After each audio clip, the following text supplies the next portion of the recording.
여러분, 반갑습니다. 유튜브 경매 탈탈탈입니다. 지난 시간부터 지금부터 함께하는 경매 공부. 오늘은 또 제2교시를 한번 해보도록 하겠습니다. 여러분들의 반응이 좋다면 이런 영상을 계속적으로 한번 올려보도록 하고요. 또 나중에 이제 중간중간에 경매 물건 또는 뭐 온비드 공매 물건 또는 부실채권 이런 것들도 한번 올려보도록 하겠습니다. 제가 업로드하는 영상이 여러분들에게 많은 도움이 되기를 기대합니다. 그럼 준비한 자료 보면서 오늘 2교시 가보도록 하겠습니다. 여러분, 지금부터 함께하는 경매 공부. 경매책은 저의 부동산 경매 처음 공부로 해보는 것은 어떨까?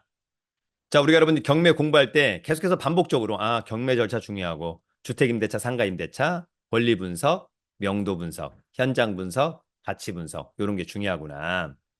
계속해서 이런 내용을 언급을 하고요. 더불어서 이런 강의를 듣고 경매 물건 이런 것도 한번 확인하고 싶다면 저의 네이버 카페 설춘한 캠퍼스 경매 코너가 있으니까 함께 하기를 기대합니다. 자, 오늘 2교시 어떤 내용 할까? 오늘은 경매 용어 중에 또 일정 부분 함께 알아보는 시간을 갖도록 하겠습니다.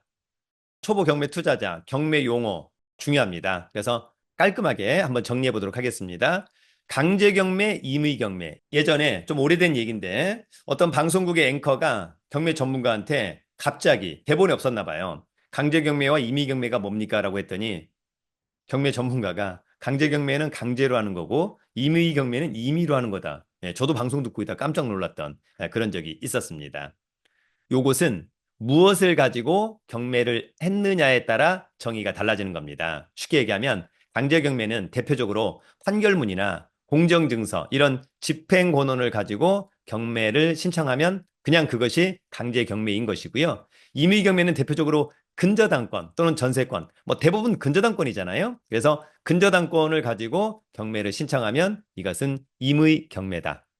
다만 입찰자 입장에서는 이것을 굳이 나눌 실익이 없다라고 하는 점을 여러분 꼭 기억해 두기를 기대합니다.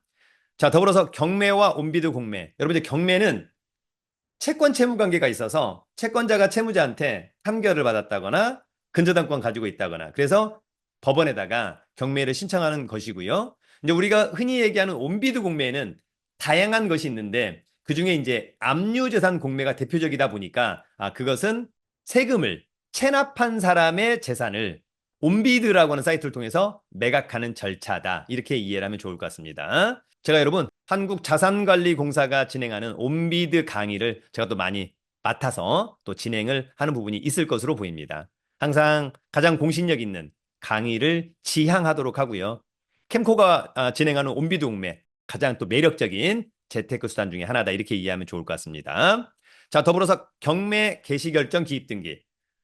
제가 지난번에 언급을 했는데 채권자가 채무자에 대해서 경매를 신청하면 법원이 판결문을 보고 또는 근저당권을 보고 그래 판결을 받았으니까 또는 원리금을 연체하니까 근저당권이 있으니까 경매를 해야 되겠다라고 결정하는 것. 그것을 우리가 이제 경매 개시결정이라고 하는 것이고 경매 개시결정이 되었는데 채무자가 재산을 마음대로 팔아먹어버리면 안 되니까 경매 개시결정에 의해서 경매 등기를 등기부에 좀 해달라라고 해서 등기가 되는 겁니다. 그래서 등기부 갑구에 강제경매 개시결정 또는 임의경매 개시결정 경매 등기가 된다라고 하는 점. 또 경매 등기가 된 부동산은 함부로 매수해서는 안 된다. 해결책을 찾지 않는 이상. 통상 여러분들 우리가 또 경매법원, 집행법원 똑같이 사용하고 있습니다. 여러분 경매법원, 집행법원 경매법원은 딱 정해져 있습니다. 만약에 채권자가 채무자한테 판결을 받았다. 또는 뭐 근저당권 갖고 있다. 근데 채무자 소유의 부동산이 강남에 있다. 그러면 서울중앙지방법원, 김포에 있다. 부천지원, 영등포에 있다. 남부지방법원. 이게 딱 정해져 있습니다. 그런 이야기를 하고 있는 것이고요. 공동입찰은 하나의 경매 물건에 2인 이상이 공동으로 입찰하는 것을 말한다. 뭐 어찌 보면 공동 투자할 수 있겠죠. 저랑 와이프랑 또는 저랑 와이프랑 두 딸이랑 뭐 이런 식으로 또는 뭐 친구끼리 할 수도 있고 또는 뭐 남매끼리만 할 수도 있고 등등등. 여러분 이제 경매에서 공유자 우선 매수 신청권이라고 하는 게 있습니다. 이건 뭐냐면 만약에 땅이 있다 또는 아파트가 있다. 근데 소유자가 A만 있다면 단독 소유. 근데 A, B 공동 소유죠. A의 집은 B의 집은. 근데 A의 지분만 경매로 나올 수 있다. 그랬을 때 B가 한 번에 한해서 공유자 우선 매수 신청권 100% 낙찰받을 수 있다. 그런 부분들입니다. 나중에 이제 이런 용어들에 대한 디테일한 내용은 차후에 후속 강의에서 또 언급이 될 것으로 보이고요. 또 우리가 이제 가장 많이 언급되는 게 근저당권. 은행에서 아파트를 담보로 돈을 빌리면 은행도 채무자가 돈을 갚지 않을 때를 대비해서 아파트를 담보로 잡습니다. 그래서 통상 근저당권을 설정을 하게 되는 거죠. 근저당권은 물권이고 근저당권을 설정하면 뒤에 설정되는 후순위 물건이나 후순위 권리자보다 우선해서 배당을 받을 수 있는 근저당권. 은행은 뭐 돈 빌려줄 때 거의 뭐 100% 근저당권을 설정하겠죠? 그러니까 여러분들도 혹시 남한테 돈 빌려줄 때 그냥 신용을 담보로 돈을 빌려주기보다는 상대방의 재산을 담보로 잡는 것은 저는 중요하다고 봅니다. 자, 여러분 오늘의 옵션 강의는 토지 모양, 나중에 뭐 상가에 대한 얘기도 할 텐데 똑같습니다. 자, 도로를 기준으로 가로가 길죠? 가장형. 요런 땅이 또 상당히 괜찮죠, 여러분. 왜냐면 일단 잘 보이잖아요.